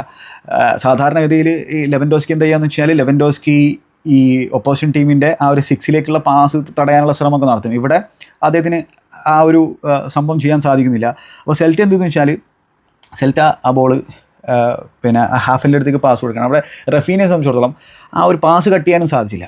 ഓക്കെ, അവിടെ പിന്നെ നമ്മളെന്താ കാണുന്നത്, ഈ സെൽറ്റാ വിഗോ ആ 6ലേക്ക് പാസ് കൊടുത്തപ്പോൾ അവിടെ ഈ പിന്നെ ബാഴ്സലോണയുടെ മിഡ്ഫീൽഡർമാർ നമ്മുടെ പെഡ്രി ആണെങ്കിലും ഫ്രെങ്കി ആണെങ്കിലും ഡിഫൻഡർമാരുടെ അടുത്താണ് നിൽക്കുന്നത്. അതായത് ബാഴ്സലോണ ഡിഫൻഡർമാരുടെ അടുത്ത് ക്ലോസ് ആയിട്ടാണ് നിൽക്കുന്നത്. യൂഷ്വലി എന്താണ് ഉണ്ടാവാറുള്ളത്, ഇവർ ഫ്രണ്ടിലേക്ക് കയറി കൗണ്ടർ പ്രസ് ചെയ്യും. അത് വളരെ അഗ്രസീവായിട്ട് കൗണ്ടർ പ്രസ് ചെയ്യും. അങ്ങനെ ബോൾ വിൻ ചെയ്യാനാണല്ലേ ബാഴ്സലോണ ശ്രമിക്കുക. അപ്പോൾ ഇവിടെ ആ കൗണ്ടർ പ്രസ്സിങ് വർക്ക് ആകുന്നില്ല. ഇവിടെ എന്തെന്ന് വെച്ചാൽ ജെറാർഡ് മാർട്ടിൻ വേണമെങ്കിൽ ഈ ബോൾ നമ്മുടെ മൊറീബയിലേക്കാണ് എത്തിയത്. അതെ, മൊറീബയിലേക്ക് എത്തിയിട്ടുള്ള അവസരത്തിൽ അദ്ദേഹത്തിലേക്ക് വേണമെങ്കിൽ ജമ്പ് ചെയ്യാമായിരുന്നു. അത് അഗെയിൻ റിസ്ക് ചെയ്യുന്ന സംഭവമാണ്. പക്ഷേ ആ ജമ്പ് ചെയ്യാത്തോടത്തോളം അല്ലെങ്കിൽ അവിടെ മിഡ്ഫീൽഡർമാർ കാര്യമായിട്ട് ആ പ്ലെയറെ പ്രസ് ചെയ്യാത്തോടത്തോളം ഡിഫൻഡർ ജമ്പ് ചെയ്ത് വരണം, അല്ലെങ്കിൽ ആ ഫുൾ ബാക്ക് ജമ്പ് ചെയ്ത് വരണം. അവിടെ ആ ജമ്പിങ് നടക്കുന്നില്ല. നോമാൻസ് ലാൻഡിലാണ് നമ്മുടെ ജെറാർഡ് മാർട്ടിൻ നിൽക്കുന്നത്. ഇതൊരു കളക്റ്റീവ് ബ്ലെയിമാണ്. മിഡ്ഫീൽഡർമാരെ ബ്ലെയിം ഉണ്ട്, കൗണ്ടർ പ്രസ്സിങ് നടത്താത്തതിൻ്റെ പ്രശ്നമുണ്ട്, പിന്നെ ഒബ്വിയസ്ലി ജെറാർഡ് മാർട്ടിൻ്റെ ആ ഒരു ജമ്പ് ചെയ്യാത്തതിന് വേണമെങ്കിൽ അദ്ദേഹത്തെ നമുക്ക് കുറ്റം പറയാമെന്നേ ഉള്ളൂ. പക്ഷെ അത് നമ്മൾ നിപ്പിക്ക് ചെയ്യണം. അപ്പോൾ എന്തായാലും അവിടെ എന്തെന്ന് വെച്ചാൽ ആ ബോൾ മൊറീബ അഗെയിൻ റൈറ്റ് സൈഡിലേക്ക് റൈറ്റ് വിങ്ങിലേക്ക് നീക്കി കൊടുക്കുന്നു ഈ ഹൈലൈൻ്റെ പുറകിലൂടെ. അവിടെ നിന്ന് അഗെയിൻ സെയിം ആ ഗോൾ വന്ന രീതിയിൽ തന്നെ റൈറ്റിൽ നിന്ന് കട്ട് ബാക്ക് കൊടുത്തപ്പോൾ ഇത്തവണ അത് ഷെസ്നി ഹാൻഡിൽ ചെയ്തു. അപ്പോൾ അഗെയിൻ അവിടെ ആ കൗണ്ടർ പ്രസ് ഇല്ലെങ്കിൽ ഈ ഹൈലൈന് ഭയങ്കര പ്രശ്നമാണെന്നുള്ളതിൻ്റെ മറ്റൊരു സൂചന കൂടി നമ്മൾക്ക് അവിടെ കാണിച്ചു തന്നിരിക്കുകയാണ്. അപ്പോൾ ഇതൊക്കെ മറ്റ് ടീമുകൾ ഇങ്ങനെ നോട്ടീസ് ചെയ്യുന്നുണ്ടാവും. പിന്നെ പെഡ്രി ബോൾ വിൻ ചെയ്തിട്ട് ഈ കൗണ്ടർ പ്രസ് ചെയ്ത് നല്ല രീതിയിൽ ബോൾ വിൻ ചെയ്തിട്ട് റഫീനെ കൊടുത്ത് റഫീനോട് അറ്റംപ്റ്റ് നമ്മൾ കണ്ടായിരുന്നു ഫസ്റ്റ് ഹാഫിൽ. അത് നേരെ കീപ്പറിൻ്റെ കയ്യിലേക്കാണ് പോയിട്ടുണ്ടായിരുന്നത്. അതേപോലെ തന്നെ എന്താണ് പെഡ്രിയുടെ ആ ഒരു എഡ്ജ് ഓഫ് ദ ബോക്സിൽ ഫൗൾ ചെയ്യുന്നൊരു ഫ്രീ കിട്ടുന്ന ഒന്നും ബാഴ്സലോണയ്ക്ക് ഒന്നും ചെയ്യാൻ സാധിച്ചിരുന്നില്ല. പിന്നെ ജെറാർഡ് മാർട്ടിൻ്റെ ക്രോസ് പ്രശ്നമായിരുന്നു. അദ്ദേഹം ബോൾ ഒരുപാട് തവണ പൊസഷൻ നഷ്ടപ്പെടുത്തുന്നുണ്ടായിരുന്നു. റിസ്കി ഗെയിമാണ് അദ്ദേഹം കളിക്കുന്നുണ്ടായിരുന്നത്. അതിന് കാര്യമായിട്ട് അങ്ങോട്ട് കമ്പൈൻ ചെയ്യാൻ പറ്റുന്നില്ല. ഒബ്വിയസ്ലി ബാലിൻ്റെ ഒരു ഹ്യൂജ് മിസ്സാണ്. അപ്പോൾ അങ്ങനെ ജെറാർഡ് മാർട്ടിൻ നല്ല മുമ്പോട്ട് കയറിയിട്ട് ഒരു പൊസിഷൻ നഷ്ടപ്പെട്ടപ്പോൾ ഒബ്വിയസ്ലി ഈ ഹൈലൈൻ്റെ പുറകിലൂടെ ലോങ് ബോൾ കൊടുത്തിട്ട് സെൽറ്റ വിഗോ ത്രെട്ടൻ ചെയ്യുന്നു, ലോഫ്റ്റഡ് ബോൾ കൊടുത്തിട്ട് ത്രെട്ടൻ ചെയ്യുന്നു. അവിടെ കുബാർസി ആ സിറ്റുവേഷൻ ഹാൻഡിൽ ചെയ്യണമായിരുന്നു. പക്ഷേ അവിടെ പിന്നെ അദ്ദേഹം വീണ് പോവുകയാണ്. ഫൗളിന് വേണ്ടിയുള്ള ശ്രമമാണ് അദ്ദേഹം അവിടെ ഉന്നയിച്ചിട്ടുണ്ടായിരുന്നത്. പക്ഷേ അത് റെഫറി ചെവി കൊണ്ടില്ല. അങ്ങനെ എന്ത് ചെയ്തെന്ന് വെച്ചാൽ മൊരീബയാണ് അതുമായിട്ട് മുമ്പോട്ട് പോകുന്നത്. മൊരീബ അവിടെ അതിന് ഓപ്ഷൻസ് ഉണ്ടായിരുന്നു. ആ ഓപ്ഷൻസ് എടുക്കുന്നതിന് പകരം അദ്ദേഹം ഒരു ഷോട്ട് അൺലീഷ് ചെയ്യുന്നു ബോക്സിൻ്റെ റൈറ്റ് സൈഡിൽ നിന്ന്. അത് ഷെസ്നി സേവ് ചെയ്യുന്നു. അതിൻ്റെ റീബൗണ്ട് ബോക്സിൽ തന്നെ നിൽക്കുന്ന റൊസാഡയിലാണ് ചെന്ന് വീണ്ടായിരുന്നത്. റൊസാഡയുടെ അറ്റംപ്റ്റും ഷെസ്നി സേവ് ചെയ്യുന്നത് വളരെ ഇമ്പോർട്ടൻ്റ് ആയിട്ടുള്ള ഡബിൾ സേവ് അവിടെ ഷെസ്നി പുൾ ഓഫ് ചെയ്തിരിക്കണം. പക്ഷേ അഗൈൻ അവിടെ കുബാർസി വളരെ വീക്ക് ഡിഫെൻഡിങ് ആണ് പുൾ ഓഫ് ചെയ്തിട്ടുണ്ടായിരുന്ന ആ ഒരു ലോങ് ബോൾ അദ്ദേഹത്തിലേക്ക് വരുന്ന അവസരത്തിൽ. അതാണ് കുബാർസിയുടെ ഒന്നും അത്ര നല്ല ഗെയിം ആയിരുന്നില്ല. ഈവൻ ഇനീഗോ മാർട്ടിൻസും സ്ട്രഗിൾ ചെയ്തിട്ടുള്ള ഒരു മത്സരമാണ്. പിന്നെ ഈ ഫ്രങ്കി, ഞാൻ തുടക്കത്തിൽ പറഞ്ഞ ഫ്രങ്കി ബോൾ പെട്ടെന്ന് റിലീസ് ചെയ്യാതെ അദ്ദേഹത്തിൻ്റെ അടുത്തുനിന്ന് ബോൾ വന്ന് എടുത്തുകൊണ്ട് പോകുന്ന സാഹചര്യം ഉണ്ടായിരുന്നു. നല്ലൊരു കൗണ്ടർ അറ്റാക്കിംഗ് സിനാരിയോ ആയിരുന്നു ബാഴ്സലോണ. പിന്നെന്താണ് ടോറസിൻ്റെ ഒരു 1-2 ഒക്കെ കളിച്ചതിന് ശേഷമുള്ള ഒരു എഡ്ജ് ഓഫ് ദ ബോക്സ് എന്നുള്ളൊരു അറ്റംപ്റ്റ്, ഇതൊക്കെ നമ്മൾ ഉണ്ടായിരുന്നത് പുറത്തേക്കാണ് പോയിട്ടുണ്ടായിരുന്നത്. അത് ഫസ്റ്റ് ഹാഫ് അങ്ങനെ കഴിയുകയാണ്. സെക്കൻഡ് ഹാഫിൽ സെൽറ്റയുടെ ലെഫ്റ്റ് വിങ്ങിലൂടെ അവർ ഒരു മൊമെൻറ്റിൽ ത്രെട്ട് പോസ് ചെയ്യുന്നു, സ്വെഡ്ബർഗ് ട്വിസ്റ്റ് ചെയ്യുന്നു, ടേൺ ചെയ്യുന്നു, എന്നിട്ട് ഒരു അറ്റംപ്റ്റ് നടത്തി അത് ഷെസ്നി സേവ് ചെയ്തിട്ടുണ്ടായിരുന്നു. പിന്നെ എങ്ങനെയാണ് 52ാമത്തെ മിനിറ്റിൽ സെൽറ്റ മത്സരത്തിൽ ലീഡ് എടുക്കുന്നത് 2-1 ആക്കുന്നത് വെച്ചാൽ ഫെർമീൻ്റെ നല്ലൊരു അറ്റംപ്റ്റ് നമ്മൾ കണ്ടിട്ടുണ്ടായിരുന്നു. നല്ലൊരു അറ്റംപ്റ്റ് എന്ന് പറഞ്ഞാൽ ബോൾ വിൻ ചെയ്യുന്നു, കൗണ്ടർ പ്രസ് ചെയ്തിട്ട് ബാഴ്സലോണ. അതിനുശേഷം ഫെർമീൻ ആ ഒരു എഡ്ജ് ഓഫ് ദ ബോക്സിൽ ഒരു അറ്റംപ്റ്റ് നടത്തി, അത് നേരെ കയ്യിലേക്കാണ് പോയിട്ടുള്ളത്. നല്ലൊരു അറ്റംപ്റ്റ് നമുക്ക് പറയാൻ പറ്റുമെന്ന് എനിക്ക് തോന്നുന്നില്ല. അത് നേരെ കീപ്പറിൻ്റെ കയ്യിലേക്കാണ് പോയിട്ടുണ്ടായിരുന്നത്. അങ്ങനെ അവിടെ നിന്ന് പിന്നെ സെലക്ട് ചെയ്തതെന്ന് വെച്ചാൽ ഒരു ലോങ് ബോൾ കൊടുത്തു. അപ്പോൾ ബാഴ്സലോണ ഹൈർ അപ്പ് ദ പിച്ചൊക്കെ പോയിട്ടാണല്ലോ അവർ അറ്റാക്ക് ചെയ്യുക. അപ്പോൾ അവിടെ ഇനീഗോ മാർട്ടിനസ് പിന്നെ ആ ഒരു തിരിച്ചു വരവ് നടത്തിക്കൊണ്ടിരിക്കുകയാണ്. പക്ഷേ ഫ്രങ്കി ഡി യോങ് അവിടെ പൊസിഷനിൽ നിൽക്കുന്നുണ്ട് കാര്യങ്ങൾ ഹാൻഡിൽ ചെയ്യാനായിട്ട്. അപ്പോൾ ഈ ലോങ് ബോൾ വന്നപ്പോൾ ഫ്രങ്കിക്ക് അത് ക്ലിയർ ചെയ്യാൻ പറ്റുന്നില്ല. അവിടെ ക്ലിയർ ഒരു കമ്മ്യൂണിക്കേഷൻ്റെ പ്രശ്നം ഇനീഗോ മാർട്ടിനസും ഫ്രങ്കിയും തമ്മിൽ നടന്നു എന്നാണ് എനിക്ക് തോന്നുന്നത്. കാരണം ഫ്രങ്കി ക്ലിയർ ചെയ്യണം, അവിടെ അദ്ദേഹത്തിന് അത് ക്ലിയർ ചെയ്യാൻ പറ്റുന്നില്ല. അത് ബൗൺസ് ചെയ്തിട്ട് റൈറ്റിലുള്ള പ്ലെയറിലേക്ക് പോകുന്നു. അതാരാണ്? ബോർഹെ ഇഗ്ലെസിയാസ് ആണ്. അദ്ദേഹമാണെങ്കിൽ ഇന്ന് ഒടുക്കത്തെ ഫോമിലാണ്. അതുമായിട്ട് ബോക്സിലേക്ക് പോകുന്നു. ബോക്സിന് റൈറ്റ് സൈഡിൽ നിന്ന് അത് വളരെ പ്രിസൈസ് ആയിട്ടുള്ള ഫിനിഷ് അദ്ദേഹം ഫുൾ ഓഫ് ചെയ്യുന്ന നമുക്ക് കാണാൻ സാധിക്കും. പക്ഷെ അവിടെ ആ ലോങ് ബോൾ ഫ്രങ്കിയാണ് അത് ക്ലിയർ ചെയ്യേണ്ടത്. ഈ മത്സരം ജയിച്ചില്ലായിരുന്നെങ്കിലുണ്ടല്ലോ ഫ്രങ്കിയുടെ പരിപ്പളായി പോയനെ. അപ്പോൾ ആ രീതിയിൽ മിസ്റ്റേക്ക് സംഭവിക്കുന്നു, കൺഫ്യൂഷൻ സംഭവിക്കുന്നു, കമ്മ്യൂണിക്കേഷൻ്റെ പ്രശ്നം ഡിഫൻസിൽ നമ്മൾ കാണുന്നു. അത് ഇനീഗോ മാർട്ടിനസൊക്കെ ഒരു ഗ്രേറ്റ് ടോക്കറാണ്, ഒരു ഗ്രേറ്റ് ഓർഗനൈസറാണെന്നുള്ളതൊക്കെ നമ്മൾ സംസാരിച്ച് നമ്മളാണ്. പക്ഷേ ഈ മത്സരത്തിൽ ഒരു ഓർഗനൈസിങ്ങോ പരിപാടിയോ നമുക്ക് ബാഴ്സലോണ ഡിഫൻസിൽ കാണാൻ സാധിക്കുന്നുണ്ടായിരുന്നില്ല. അങ്ങനെ അത് കഴിയുന്നു. പിന്നെ ഈ പെഡ്രി ബോൾ നഷ്ടപ്പെടുന്ന അവസരം നമ്മൾ കണ്ടു. മൊറീബയാണ് അദ്ദേഹത്തിൻ്റെ അടുത്ത് ബോൾ വിൻ ചെയ്യുന്നത്, കൗണ്ടർ അറ്റാക്ക് സെൽറ്റയുടെ ഇടുന്നത്. ലെഫ്റ്റിലൂടെ റൺ ചെയ്യുന്ന ഇഗ്ലെസിയാസിലേക്ക് കൊടുക്കുകയാണ്. പക്ഷേ അവിടെ കൃത്യമായിട്ടും കുബാർസി നല്ല രീതിയിൽ റിക്കവറി നടത്തിയോടുകൂടിയിട്ട് ഇഗ്ലെസിയാസിനെ സംബന്ധിച്ചിടത്തോളം നല്ലൊരു പാസിംഗ് ഓപ്ഷൻ ഉണ്ടായില്ല. അപ്പോൾ ബോക്സിൻ്റെ ലെഫ്റ്റ് സൈഡിൽ നിന്ന് അദ്ദേഹം ഒരു ഷോട്ട് അൺലീഷ് ചെയ്യുന്നത് ഷെസ്നി സേവ് ചെയ്തിട്ടുണ്ടായിരുന്നു. അങ്ങനെ ബാഴ്സലോണ അവിടെ ശരിക്കും വൾനറബിലിറ്റി ഇങ്ങനെ കാഴ്ചവെച്ചുകൊണ്ടിരിക്കുകയാണ്. സെൽറ്റ ആണെങ്കിൽ കൃത്യമായിട്ട് നല്ല രീതിയിൽ കൗണ്ടറും ചെയ്യുകയാണ്. അപ്പോൾ അങ്ങനെ ഈ ഒരു അവസരത്തിൽ ഹാൻസി ഫ്ലിക്ക് തീരുമാനിച്ചു ഇനിയിപ്പോൾ ചേഞ്ച് വരുത്താതെ പരിപാടി നടക്കില്ല. ലെമീനെ കൊണ്ടുവരുന്നു, ഓൾമോയെ കൊണ്ടുവരുന്നു. അപ്പോൾ ഓൾമോ എന്നൊക്കെ പറഞ്ഞാൽ ഈ ടൈറ്റ് പോക്കറ്റ് ഓഫ് സ്പേസിൽ ഭയങ്കരമായിട്ട് ഇമ്പാക്ട് ഉണ്ടാക്കാൻ പറ്റുന്ന പ്ലെയറാണ്. അതേപോലെ തന്നെയാണ് ലെമീനും അല്ലേ. അദ്ദേഹത്തിനൊക്കെ നല്ല രീതിയിൽ ട്വിസ്റ്റ് ചെയ്തിട്ടും ടേൺ ചെയ്തിട്ടൊക്കെ പോകാൻ പറ്റും. അതേപോലെ തന്നെ ഓൾമോയെ സംബന്ധിച്ചോളം അദ്ദേഹത്തിൻ്റെ ബോക്സിലേക്കുള്ള ഈ സ്പേസിലേക്കുള്ള റണ്ണ് വളരെ അണ്ടർ റേറ്റഡ് ആയിട്ടുള്ള ആട്രിബ്യൂട്ടാണ്. അത് ഈ മത്സരത്തിൽ നമുക്ക് കാണാൻ സാധിക്കുന്നുണ്ടായിരുന്നു. അപ്പോൾ എന്താണ്, ഫെർമീനെയും ഫെറാനെയും പിൻവലിക്കുന്നു, നേരെ റഫീനെ ലെഫ്റ്റ് സൈഡിലേക്ക് നീങ്ങുന്നു, ലെമീൻ റൈറ്റിൽ, ഓൾമോ ഒബ്വിയസ്ലി ആ പിന്നെ സ്ട്രൈക്കറിൻ്റെ പുറകിലുള്ള സ്പേസ് ഇങ്ങനെ അതിലൂടെയുള്ള ഒരു ഡ്രിഫ്റ്റിങ്ങും പരിപാടി നമുക്ക് അതിന് വന്ന് കാണാൻ സാധിക്കുന്നു. പക്ഷേ ഇതിനിടയിൽ 62ാമത്തെ മിനിറ്റിൽ എന്താ സംഭവിക്കുന്നത് വെച്ചാൽ 3-1 സെൽറ്റ. അതെങ്ങനെയാണ് സംഭവിക്കുന്നത് വെച്ചാൽ അവിടെ ലെമീൻ ഓൾമോയെ പിക്ക് ചെയ്യുന്നു, എഡ്ജ് ഓഫ് ദ ബോക്സിൽ ഓൾമോയുടെ ഒന്ന് പൊസിഷൻ നഷ്ടപ്പെടുകയാണ്, കൗണ്ടർ അറ്റാക്ക്. ആ പൊസിഷൻ നഷ്ടപ്പെടുമ്പോൾ ബാഴ്സലോണ അഗെയിൻ ഞാനീ പറഞ്ഞല്ലോ കമ്മ്യൂണിക്കേഷൻ്റെ പ്രശ്നം എന്താണെന്നുള്ളതാണ്. അതായത് എല്ലാവരും സെൽറ്റയുടെ ആ ഒരു ഏരിയയിലാണ്, ഹാഫിലാണുള്ളത്. ഒരൊറ്റ ലോങ് ബോളേ വേണ്ടി വന്നുള്ളൂ. ഇഗ്ലെസിയാസ് ആണെങ്കിൽ നിൽക്കുന്നത് സെൽറ്റയുടെ ഏരിയയിലാണ്. അപ്പോൾ ഓഫ് സൈഡിനുള്ള പരിപാടിയൊന്നുമില്ല.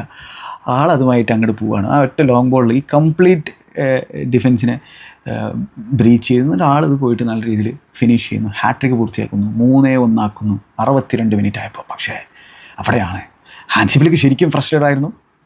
പക്ഷെ എന്താണ്, ആ ടീം മെൻറ്റാലിറ്റി കാഴ്ചവെക്കുകയാണ്. പിന്നെ പൊടുന്നനെ തന്നെ അവർ റിയാക്ട് ചെയ്യുന്നു 64ാമത്തെ മിനിറ്റിൽ. എന്താ സംഭവം? കൂണ്ടെ ആ ഹാഫലിൻ്റെ ആ ഒരു ഏരിയയിൽ നിന്ന് ഒരു ക്രോസ് ആ ഫൈനൽ തേർഡിലേക്ക് കൊടുക്കുകയാണ്. അപ്പോൾ അവിടെ എന്താ സംഭവം എന്ന് വെച്ചാൽ ഈ സെൽറ്റിയെ സംബന്ധിച്ചോളം 1-2 ഗോളിൽ ലീഡ് എടുത്തിരിക്കുകയാണ്. അവരുടെ കോൺസെൻട്രേഷൻ നഷ്ടപ്പെട്ടു പോയി. അവർ അതുവരെ നല്ല സ്ക്വീസ് ചെയ്ത് കളിക്കുന്നുണ്ടായിരുന്നു. അവരുടെ ഡിഫൻസും മിഡ്ഫീൽഡും ഒക്കെ നല്ല രീതിയിൽ വലിയ ഗ്യാപ്പൊന്നും ഇല്ലാണ്ട് വളരെ സ്ക്വീസ് ചെയ്തിട്ട് ബാഴ്സലോണ പ്ലേയേഴ്സിന് ബിറ്റ്വീൻ ദ ലൈൻസ് വലിയ സ്പേസ് ഒന്നും കൊടുക്കാതെ ആയിരുന്നല്ലോ അവർ കളിക്കുന്നുണ്ടായിരുന്നു. അപ്പോൾ ഈ 2 ഗോളിൻ്റെ ലീഡ് വന്നതോടുകൂടിയിട്ട് കോൺസെൻട്രേഷൻ നഷ്ടപ്പെട്ടു പോയി. അപ്പോൾ അവിടെ എന്ത് സംഭവിക്കുന്നു വെച്ചാൽ ആ ഗോൾ വന്നതിന് ശേഷം സെൽറ്റയുടെ മാനേജർ പറയുന്നുണ്ട് ഇങ്ങനെ അത് കോമ്പാക്റ്റായി നിൽക്കാൻ അവർ വളരെ ഗ്യാപ്പിലാണ് നിൽക്കുന്നുണ്ടായിരുന്നു. അപ്പോൾ ഈ കൂണ്ടയുടെ ഫൈനലിലേക്കുള്ള ക്രോസ് വന്നപ്പോൾ ഈ ലെവൻഡോസ്കിയുടെ മൂവ്മെൻറ്റ് വളരെ ക്ലെവർ ആയിട്ടുള്ള മൂവ്മെൻറ്റാണ്. അവിടെ 2 ബാഴ്സലോണ പ്ലേയേഴ്സ് ആ ബോക്സ് ലക്ഷ്യമാക്കിയിട്ട് പോയപ്പോൾ ആളൊന്നും ഇങ്ങോട്ട് വലിഞ്ഞിറങ്ങി. അങ്ങനെ ആ ക്രോസ് അദ്ദേഹത്തിലേക്ക് വന്നു വീഴുന്നു. അവിടെ അദ്ദേഹം നല്ല രീതിയിൽ അത് ട്രാപ്പ് ചെയ്യുന്നു. എന്നിട്ട് എന്ത് ചെയ്യുന്നു വെച്ചാൽ അദ്ദേഹം അത് റഫീനിയെ കൊടുക്കണം. അപ്പോഴേക്കും അദ്ദേഹത്തിലേക്കൊരു ഡിഫൻഡർ ചാർജ് ചെയ്ത് വരുന്നു. റഫീനിയേക്ക് കൊടുത്തപ്പോൾ പിന്നെ അവിടെ നമ്മുടെ ഓൾമോയുടെ മൂവ്മെൻറ്റ് അത് ഫാൻറ്റാസ്റ്റിക് മൂവ്മെൻറ്റാണ്. അതായത് ആ സെൻട്രൽ നിന്ന് ബോക്സിൻ്റെ ലെഫ്റ്റ് സൈഡിലേക്കുള്ള ആ ഒരു മൂവ്മെൻറ്റും റഫീനിയയുടെ വളരെ ക്യൂട്ടായിട്ടുള്ള പാസും അത് ഗ്ലോറിയസ് സംഭവമാണ്. അപ്പോൾ ലെവൻഡോസ്കിയുടെ ക്ലെവർ തിങ്കിങ് ഒപ്പം റഫീനിയയുടെ ആ ഒരു വിഷൻ, ഓൾമോയുടെ ആ ഒരു റണ്ണ്, ആ സ്പേസ് മനസ്സിലാക്കിയുള്ള അദ്ദേഹത്തിൻ്റെ റണ്ണ്, അങ്ങനെ ഞാൻ പറഞ്ഞത് ആ ബോക്സിൽ സ്പേസിലേക്കുള്ള അദ്ദേഹത്തിൻ്റെ റണ്ണ് വളരെ ഇമ്പോർട്ടൻ്റ്. പിന്നെ ആൾ കമ്പോസർ കാഴ്ചവെച്ചു. ആൾ ഗ്രേറ്റ് കമ്പോസർ കാഴ്ചവെക്കുന്നു. അദ്ദേഹം ഫിനിഷ് ചെയ്യുന്നു ബോക്സിൻ്റെ ലെഫ്റ്റ് സൈഡിൽ നിന്ന് ബ്യൂട്ടിഫുൾ 3-2 ആകുന്നു. അപ്പോൾ ഓൾമോ ഫിറ്റായിട്ടിരുന്നു കഴിഞ്ഞാൽ ഒബ്വിയസ്ലി ഒരു ഇമ്പാക്റ്റ് ഉണ്ടാക്കും. കാരണം വെച്ചാൽ ഈ ബാഴ്സലോണ സൈഡിൽ നമുക്കറിയാം പെഡ്രി ആ ഒരു ഫസ്റ്റ് ഫേസിലും സെക്കൻഡ് ഫേസിലും അദ്ദേഹം നല്ല രീതിയിലുള്ള ഇമ്പാക്റ്റ് ഉണ്ടാക്കും.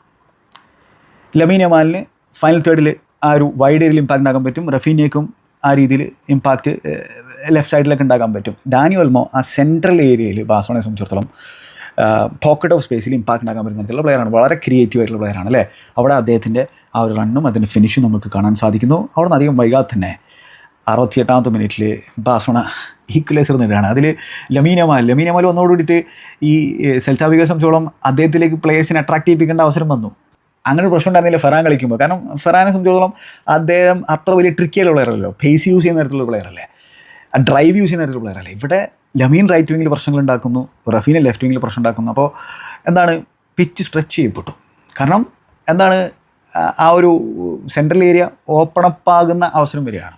അതുവരെ കോമ്പാക്റ്റ് ആയിട്ട് അവർ ഡിഫെൻഡ് ചെയ്യണം. പക്ഷേ ഇവരിലേക്ക് പ്ലേയേഴ്സിനെ അട്രാക്ട് ചെയ്യേണ്ട അവസരം വരികയാണ്. കാരണം അത്തരത്തിൽ പ്രശ്നങ്ങൾ ഉണ്ടാക്കാൻ പറ്റുന്ന പ്ലേയേഴ്സാണ്. അപ്പോൾ 2 വിങ്ങിലും അത്തരത്തിൽ പ്രശ്നങ്ങൾ ഉണ്ടാക്കുന്ന പ്ലേയേഴ്സ് ഒന്നോടിയിട്ട് സെൽറ്റ ഒന്ന് ഇടങ്ങറായി. അവിടെ ലമീൻ യമാലിനെ സംബന്ധിച്ചോളം പിന്നെ അതിന് ടിപ്പിക്കൽ ക്രോസ് ഉണ്ടല്ലോ, ബാക്ക് പോസ്റ്റിലേക്കുള്ള ക്രോസ്, അത് നമ്മൾ കാണണം. അപ്പോൾ അവിടെ റഫീനിയ അതുവരെ റൈറ്റിൽ കളിക്കുന്നതോടുകൂടി അദ്ദേഹത്തിൻ്റെ ബോക്സ് പ്രസൻസ് നമ്മൾ കാണുന്നുണ്ടായിരുന്നില്ല. കാരണം വെച്ചാൽ അദ്ദേഹത്തിന് ബോക്സിലേക്ക് ചാർജ് ചെയ്ത് പോയിട്ടും കാര്യമില്ല, ആരാണ് അദ്ദേഹത്തിന് ബോൾ കൊടുക്കുക എന്നുള്ളൊരു പ്രശ്നമുണ്ട്.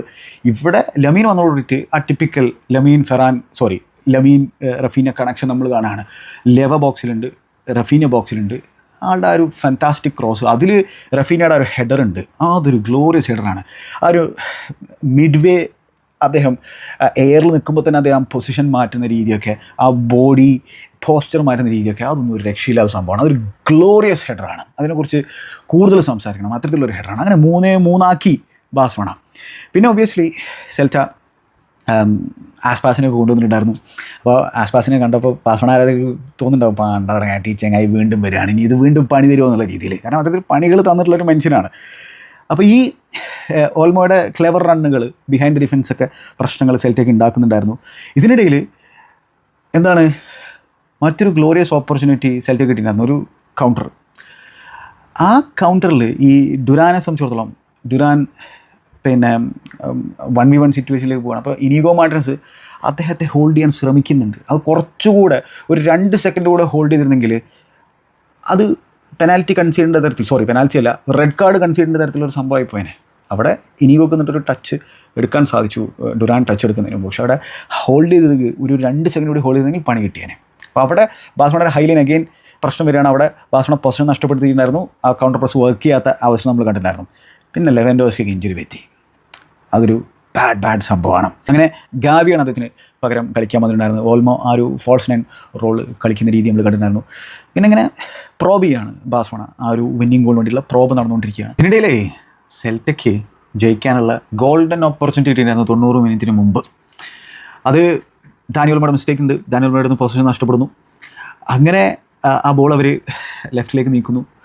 ലെഫ്റ്റിൽ നിന്ന് അവർ ആ ബോൾ ബോക്സിലേക്ക് കൊടുത്തിട്ടുള്ളപ്പോൾ അവിടെ ബാഴ്സലോണ ഡിഫെൻഡിങ് അത്ര നല്ലതൊന്നുമല്ല. നല്ല മൂവ്മെൻറ്റാണ് നമുക്കവിടെ ലോപ്പസിൻ്റെ ഭാഗത്ത് കാണാൻ സാധിച്ചത്. അങ്ങനെ ഷെസ്നി കയറി വന്ന് അവിടെ രക്ഷിക്കാനുള്ള ശ്രമം നടത്തുന്നു. പക്ഷേ ലോപ്പസ് അവിടെ പൊസഷൻ കീപ്പ് ചെയ്യുന്നതിന് ശേഷം ഈ പിന്നെ മിങ്കേസയൊക്കെ വന്നിട്ടുണ്ടായിരുന്നു സബ്ബായിട്ട്. മിങ്കേസയെ പിക്ക് ചെയ്യാണ്, മനോഹരമായിട്ട് പിക്ക് ചെയ്യുന്നു. അവിടെ മിങ്കേസയുടെ ഹെഡർ ഓപ്പർച്യൂണിറ്റി, അതായത് പിന്നെ ആ ബോക്സിൻ്റെ ബൈലൈൻ്റെ അടുത്തുനിന്ന് ജസ്റ്റ് ഇങ്ങോട്ട് ക്ലിപ്പ് ചെയ്ത് കൊടുത്താണ്. അത് പിന്നെ ഹെഡ് ചെയ്തു, പക്ഷെ അത് സൈഡിലേക്ക് പുറത്തേക്കാണ് പോയത്. Golden opportunity. അപ്പോൾ അങ്ങനെ ഒരു ലൈഫ് അവിടെ ബാഴ്സലോണയ്ക്ക് കിട്ടിയിട്ടുണ്ടായിരുന്നു. പിന്നെ നമ്മൾ ഈ ആസ്പാസും റഫീനിയും തമ്മിലുള്ള ഒരു ഇൻസിഡൻറ്റ് ഉണ്ടായിരുന്നു കേട്ടോ. അപ്പോൾ അത് എന്താ സംഭവം എന്ന് വെച്ച് കഴിഞ്ഞാൽ, ബാഴ്സലോണയ്ക്ക് ഒരു ഫൗൾ കിട്ടുന്നു. അപ്പോൾ ആസ്പാസ് ഒബ്വിയസ്ലി ടൈം വേസ്റ്റ് ചെയ്യാനുള്ള ശ്രമം നടത്തുന്നു. അപ്പോൾ റഫീനിയ അത് പുള്ളിക്കാരൻ ഇഷ്ടപ്പെട്ടില്ല. റഫീനിയ റിയാക്ട് ചെയ്ത രീതി അവിടെ ലക്കി ബോയാണ് ചങ്ങായി. കാരണം വെച്ചാൽ അവിടെ VR ചെക്ക് നടന്നോ അതിനെന്നുള്ളത് എനിക്കറിയില്ല, നടന്നോ ഇല്ലയോ എന്നുള്ളത്. പക്ഷെ എന്തായാലും അവിടെ ആസ്പാസിന് നേരേക്ക് പിന്നെ കൈ ഉയർത്തിയിട്ടുണ്ട് റഫീനിയ. കൃത്യമായിട്ടും ഒരു കോൺടാക്റ്റ് സംഭവിച്ചിട്ടുണ്ട്, ഒരു സ്ലാപ്പ് പോലത്തെ സംഭവം നടന്നിട്ടുണ്ടോ എന്നുള്ളത് എനിക്ക് വ്യക്തമായിട്ട് പറയാൻ പറ്റുന്നില്ല. ഞാൻ 1-2 തവണ ആ ഇൻസിഡൻറ്റ് കണ്ടിട്ടും കൃത്യമായിട്ടുള്ള ഒരു ആംഗിൾ എനിക്ക് കിട്ടിയിട്ടില്ല. പക്ഷേ നമുക്കറിയാം, ചെറിയൊരു തോണ്ടൽ നടത്തിയാൽ പോലും റെഡ് കാർഡ് കൊടുക്കുന്നൊക്കെ നമ്മൾ കണ്ടിട്ടുണ്ട്. ഇപ്പോൾ ബിനിയുടെ ഇൻസിഡൻറ്റ് ഓർമ്മയില്ല, ഗോൾ കീപ്പറിനെ മൗത്തേക്ക് കയറി പിടിച്ചിട്ടുള്ള അവസരത്തിൽ അതിന് റെഡ് കിട്ടിയിട്ടുണ്ട് ഈ സീസണിൽ തന്നെ. അപ്പോൾ അവിടെ റഫീനിയ ഒരു ലക്കി ബോയ് ആണ് എന്ന് വേണമെങ്കിൽ നമുക്ക് പറയാൻ പറ്റും. അത് കൃത്യമായിട്ടും ഒരു റെഡ് കാർഡ് ഒഫൻസ് ആണോ ഇല്ലയോ എന്നുള്ളത് എനിക്ക് പിന്നെ വ്യക്തമായിട്ട് പറയാൻ പറ്റുന്നില്ല. പക്ഷേ ലക്കി ബോയ് ആണ്. ഈ റഫീന തന്നെയാണ് പിന്നീട് പെനാൽറ്റി ഗോൾ അടിച്ചിട്ടുണ്ടായിരുന്നത്. മാത്രമല്ല അവിടെ പിന്നെ അത്തരത്തിലൊരു റിയാക്ഷൻ്റെ ആവശ്യം ഉണ്ടായിരുന്നു എന്നുള്ളതാണ്. ബാഴ്സലോണയുടെ ആരാധകർ പറയുന്നത് ആസ്പാസ് ടൈം വേസ്റ്റ് ചെയ്യാൻ ശ്രമിച്ചപ്പോൾ ഒരു പിന്നെ ഹീറോനെ പോലെ റഫീന ആ സിറ്റുവേഷൻ കൈകാര്യം ചെയ്യുന്നതാണ്. അങ്ങനെയല്ല, അത് എന്താ പറയുക, ബോർഡർ ലൈൻ ആയിരുന്നു, പണി കിട്ടാൻ ബോർഡർ ലൈൻ ആയിരുന്നു. യെല്ലോ മാത്രമേ അദ്ദേഹത്തിന് കിട്ടിയുള്ളൂ. അപ്പോൾ അതുകൊണ്ട് ഒരു കൃത്യമായിട്ട് റെഡ് കാർഡ് ഓഫൻസ് ആണെന്ന് എനിക്ക് പറയാൻ പറ്റുന്നില്ല. നിങ്ങൾക്ക് എന്താണ് തോന്നുന്നത് കമൻറ്റ് ബോക്സിൽ രേഖപ്പെടുത്തുക. പക്ഷേ ഈ രീതിയിൽ കൈ ഉയർത്തിക്കഴിഞ്ഞാൽ, തോണ്ടൽ നടത്തിക്കഴിഞ്ഞാൽ, അല്ലെങ്കിൽ നമുക്കറിയാമല്ലോ ഓപ്പോസിഷൻ പ്ലെയറിൻ്റെ മുഖത്തേക്ക് തട്ടിക്കഴിഞ്ഞാൽ പണി കിട്ടുന്ന അവസരങ്ങൾ നമ്മൾ കണ്ടിട്ടുണ്ട്. അവിടെ എന്തായാലും ലക്കി ബോയാണ്. പിന്നെ എങ്ങനെയാണ് 8 മിനിറ്റ് ഇഞ്ചുറി ടൈം നടന്നപ്പോൾ അതിൽ ആ പെനാൽറ്റി വരുന്നത്. അപ്പോൾ അതിൽ ലമീൻ യമാലിൻ്റെ ഒരു ഇമ്പാക്റ്റിൻ്റെ ഹാഫിൻ്റെ അടുത്ത് അദ്ദേഹത്തിലേക്ക് ബോൾ എത്തുമ്പോൾ 1-2 സെൽറ്റ പ്ലേയേഴ്സ് അദ്ദേഹത്തിൻ്റെ അടുത്തുണ്ട്. പക്ഷേ അവിടെ നിന്ന് അദ്ദേഹം ട്വിസ്റ്റ് ചെയ്യുന്നു, അദ്ദേഹം അവിടെ അതിന് പ്രസ് റെസിസ്റ്റൻസ് കാഴ്ചവെക്കുന്നു. പിന്നെ അത് പെഡ്രിയിലേക്ക് എത്തുകയാണ്. പെഡ്രി ആ ടച്ച് ലൈൻ്റെ അടുത്താണ് നിൽക്കുന്നത്, റൈറ്റ് സൈഡിൽ. അദ്ദേഹം എന്നിട്ട് ബ്യൂട്ടിഫുൾ ബോൾ ബോക്സിലേക്ക് കൊടുക്കുന്നു. ഓൾമോയുടെ റൺ അവിടെ ഫാന്റാസ്റ്റിക് റണ്ണാണ് ബോക്സിലേക്ക്. അഗെയിൻ ഞാൻ പറയുകയാണ്, അദ്ദേഹത്തിൻ്റെ ഈ ബോക്സിലേക്കുള്ള റൺ വളരെ അണ്ടർ റേറ്റഡ് ആട്രിബ്യൂട്ടാണ്, സ്പേസിലേക്കുള്ള റൺ അണ്ടർ റേറ്റഡ് ആട്രിബ്യൂട്ടാണ്. അങ്ങനെ ഓൾമോയുടെ ഫസ്റ്റ് ടച്ച് ഫാന്റാസ്റ്റിക് ആണ്. ബോക്സിൻ്റെ റൈറ്റ് സൈഡിലേക്കാണ് അദ്ദേഹം പോകുന്നത്. അവിടെ അദ്ദേഹത്തിൻ്റെ പുറകിൽ വന്നിട്ട് അദ്ദേഹത്തിൻ്റെ കാലിൽ അടിക്കുന്നതിന് അദ്ദേഹം വീട് പോകുന്നുണ്ട്. അവിടെ പിന്നെ ബാഴ്സലോണ പ്ലെയേഴ്സ് ചോദ്യം ചെയ്യുന്നുണ്ട്. റഫറി ആദ്യം പെനാൽറ്റി കൊടുത്തിട്ടില്ല. ഈ ഹാൻസി ഫ്ലിക്കിൻ്റെ കൂടെയുള്ള ഒരു ചങ്ങായി അവിടെ മറ്റേ ടാബ്ലറ്റൊക്കെ വലിച്ച് എറിയുന്ന അവസരമൊക്കെ ഉണ്ടായിരുന്നു കേട്ടോ. അങ്ങനെ അത് സ്ക്രീനിൽ പോയി നോക്കുന്നു, പെനാൽറ്റി കൊടുക്കുന്നു. അവിടെ കോൺടാക്റ്റ് ഉണ്ട്. ആ പ്രഷർ കുക്കർ സിറ്റുവേഷനിൽ റഫീനിയാണ് പെനാൽറ്റി എടുക്കുന്നത്. പെനാൽറ്റി കൺവേർട്ട് ചെയ്യുന്നു, 4-3 ജയിക്കുന്നു. Important victory. പക്ഷെ അവിടെ ആസ്പാസ് റഫീന ഇൻസിഡൻറ്റിനെ കുറിച്ച് എന്താണ് നിങ്ങൾക്ക് തോന്നുന്നത്? ഒരു ബാർസ ഫാൻ എന്ന രീതിയിൽ നിങ്ങൾക്ക് എന്താണ് തോന്നുന്നത്? ഇനഫ് കോൺടാക്റ്റ് ഉണ്ടോ? ആ ഒരു മത്സരത്തിലും അധികം ഒന്നും അതിനെക്കുറിച്ച് കാണിക്കുകയും ചെയ്തിട്ടുണ്ടായിരുന്നില്ല. എന്തായാലും ഇമ്പോർട്ടൻറ്റ് വിക്ടറിയാണ്. ഈ മയോർക്കയാണ് നെക്സ്റ്റ്. റയലിനെ സംബന്ധിച്ചോളം ക്ലബ് അത്ലറ്റിക്കാണ്. നിങ്ങളുടെ അഭിപ്രായങ്ങൾ കമന്റ് ബോക്സിൽ രേഖപ്പെടുത്തുക. Good bye.